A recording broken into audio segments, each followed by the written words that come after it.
بڑے بڑے انبیاء آئیں تو اسی طریقے سے اس کے مقابلے میں روکنے والے بھی آئیں. دیکھیں سورج کی روشنی کا پتہ کب چلتا ہے، اس کی اہمیت کی قدر کب ہوتی ہے، جب اندھیرا آئے گا. پیاس کی شدت کا یا پانی کی قدر کا کب پتہ چلتا ہے، جب پیاس ہوگی.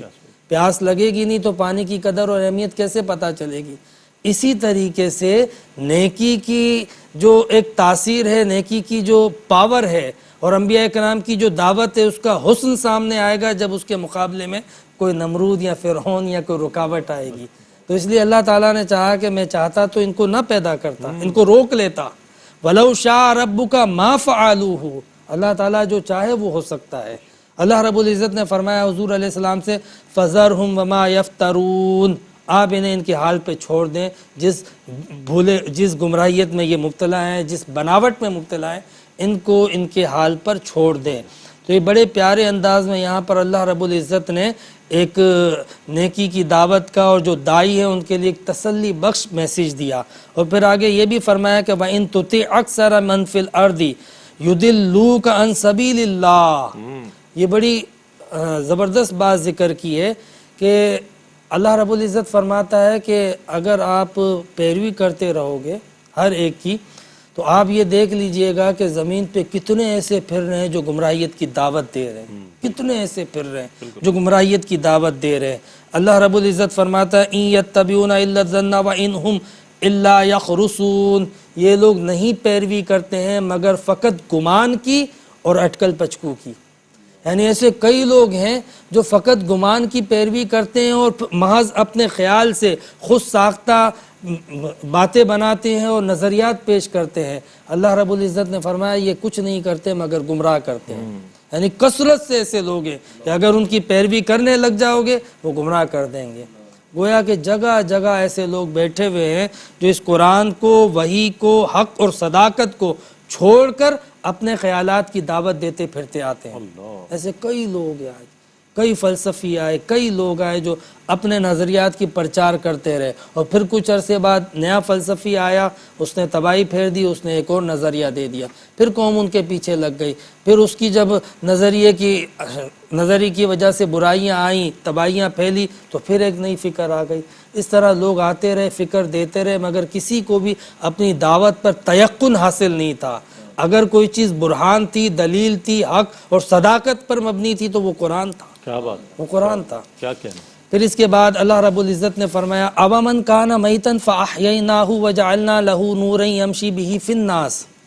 یہاں پر اس مقام پہ اللہ رب العزت نے ان لوگوں کو جن کو اللہ نے ہدایت دی اور ان لوگوں کو جن کو نہیں ملی، جو مومن ہیں اور جو کافر ہیں، ان کا فرق بیان کیا کہ وہ ایک دوسرے کے مثل نہیں ہو سکتے ہیں. قرآن پاک میں اللہ رب العزت نے فرمایا کہ وہ جو مردہ تھے پھر ان کو ہم نے زندہ کر دیا. یعنی کافر کو میتن سے تعبیر کیا اور ایمان کو حیات سے تعبیر کیا. وہ جن کو ایمان کی دولت نہیں نصیب ہوئی تھی، پھر جب ہم نے ان کو نور ایمان عطا کر دیا، وَجَعَلْنَا لَهُ نُورًا يَمْشِي بِهِ فِي النَّاسِ، پھر جب ہم نے اس کو نور بنا دیا، اس نور کو لے کے لوگوں میں چلتا تھا، لوگوں میں پھرتا تھا، جس سے لوگ ہدایت لے رہے تھے.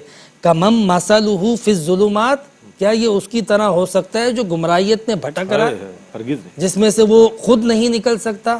تو وہ تو کفر میں مبتلا ہے، وہ تو گمراہیت میں مبتلا ہے، وہ کبھی اس کی طرح نہیں ہو سکتے جو نور ایمان سے منور ہو چکے ہیں. اس لیے اس آیت سے پتہ چلتا ہے کہ کبھی کافر کو مومن پہ ترجیح نہیں دینی چاہیے. قرآن کی اس آیت سے قرآن باقاعدہ کہہ رہا ہے کہ وہ ان کی مثل نہیں ہے. پھر اس کے بعد اللہ رب العزت نے بڑی ایک پیاری مثال اور یہاں پر مومن اور کافر کی بتائی تھی. اب ہدایت اور گمراہیت کے درمیان فرق کو واضح کیا جا رہا ہے کہ ہدایت کیا ہے، گمراہیت کیا ہے. اللہ رب العزت نے فرمایا فَمَن يُرِدِ اللَّهُ أَن يَهْدِيَهُ يَشْرَحْ صَدْرَهُ لِلْإِسْلَامِ، کہ اللہ رب العزت جس کو ہدایت عطا فرماتا ہے اس کو شرح صدر عطا کرتا ہے، اسلام کے لیے اس کے سینے کو کھول دیتا ہے. آپ دیکھو حضور سے فرمایا أَلَمْ نَشْرَحْ لَكَ صَدْرَكَ، اے میرے حبیب ہم نے آپ کے لیے آپ کے سینے کو کھول نہیں دیا. حضرت موسیٰ علیہ السلام دعا کرتے ہیں رب اشرح لی صدری، اے پروردگار میرے سینے کو کھول دے. تو اللہ رب العزت جب کسی کو ہدایت دیتا ہے نا تو اس کے اندر وسعت پیدا کر دیتا ہے، اس کے اندر سے تنگی کو ختم کر دیتا ہے. اور اگر کسی کو گمراہیت کی طرف مائل کر دیتا ہے تو فرمایا کہ وَمَن يُرِدْ أَن يُضِلَّهُ يَجْعَلْ صَدْرَهُ دَكِّكًا حَرَجًا، تو اللہ رب العزت اس کے دل میں تنگی پیدا کر دیتا ہے۔ تو پتہ چلا کہ گمراہیت جو ہے اس کے اندر تنگی پائی جاتی ہے، یعنی جو گمراہ ہوگا اس کی سوچ کنزرویٹو ہوگی، بہت تنگ نظر ہوگا، اور جو ہدایت پر مبنی ہوگا اس کی سوچ وسیع ہوگی، آفاقی اور عالمگیریت ہوگی۔ اور اس مثال کو قرآن نے جس کمال کے ساتھ، صداقت کے ساتھ تنگی کو بیان کیا ہے، مجھے حیرت ہوتی ہے قرآن کے اعجاز پر۔ اللہ رب العزت فرماتا ہے کہ اس کا دل اس طرح تنگ ہو جاتا ہے کَأَنَّمَا يَصَّعَّدُ فِي السَّمَاءِ، گویا کہ وہ آسمان کی طرف، بلندی کی طرف چڑھ رہا ہے۔ رئیس بھائی آپ نے بھی بلندی کی طرف سفر کیا ہے جہاز میں، جتنا آپ بلند ہوتے جائیں گے آکسیجن کم ہوتی جائے گی اور آپ کو باقاعدہ آکسیجن کی ضرورت پڑے گی۔ بالکل اسی طرح بندہ جب گمراہیت کی طرف جاتا ہے اس کا دل تنگ ہو جاتا ہے، تنگ ہو جاتا ہے۔ جس طرح بلندی کی طرف جاتے جاتے جاتے جاتے آکسیجن کم ہو جاتی ہے، اس طرح گمراہ شخص کی پہچان یہ ہے کہ اس کی سوچ، اس کی فکر، اس کا عمل، اس کا زاویہ نگاہ تنگ ہو جاتا ہے، وہ تنگ نظر ہو جاتے ہیں۔